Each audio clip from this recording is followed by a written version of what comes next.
My friends, welcome back to my YouTube channel. In this video, I'm going to be showing you how to make a red velvet cake with a blender in your pot. Super easy, no special equipment needed, and this is very fast and efficient. To every red velvet cake, there's always a buttermilk base, so we're going to make our buttermilk by ourselves by going in with some water, powdered milk, and some lemon juice. Lemon juice could be replaced with vinegar, so if you have vinegar and you don't have lemon juice, you can make use of that.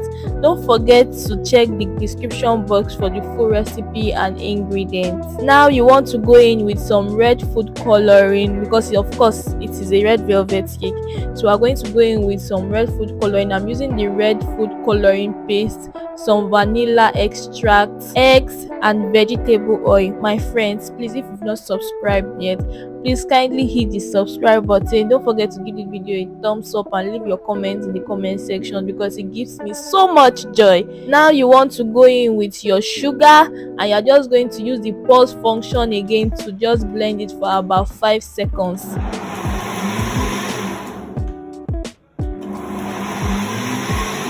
You don't want to over blend because you don't want your cake to be too dense.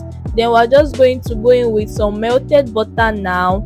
Combine again with your pulse function in your blender for about 2 seconds, and that is it. Now we're going to incorporate our dry ingredients. I'm going to be using some all-purpose flour, some cocoa powder, because of course you know that red velvet cake is a combination of vanilla and chocolate in red food coloring, so of course cocoa powder is a must. We're going to go in with baking powder, and I'm just going to blend that again with my pause function for about 2 seconds again till everything is incorporated. Remember, you don't want to over blend so that it's not going to be dense.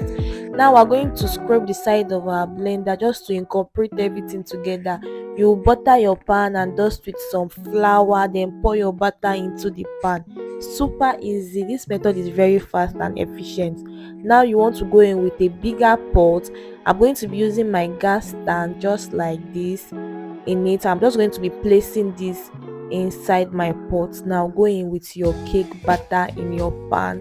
Cover this and allow to bake in the pot on medium heat for about 30 minutes. You don't want your cake to burn, so you have to bake on medium heat, and after 30 minutes or 35 minutes your cake is ready. Once you dip a toothpick and it comes out clean, you are good to go. Now I'm going to just flip this and just remove it from the baking pan. Our cake is ready. Very fast, very easy, super efficient. Please, if you have not subscribed yet, please kindly hit the subscribe button. Your subscription gives me so much joy. Don't forget to give this video a thumbs up. Please tell me what you feel about this recipe and drop your comments in the comment section. I would love to see it. I love reading your comments. I love checking what you people feel about my video, and it gives me insight on what next to post on here. If you have kids and you're looking for a quick treat to make for them, this is perfect. If you are expecting a visitor, if you have a visitor and you are looking for something sweet and very fast and efficient to make for them, this is perfect and they will love it, trust me. You could pair this with whipped cream or ice cream. It goes perfectly and it is so good. Will you consider trying this recipe? Let me know. Please don't forget to subscribe, and see you in my next video. Bye.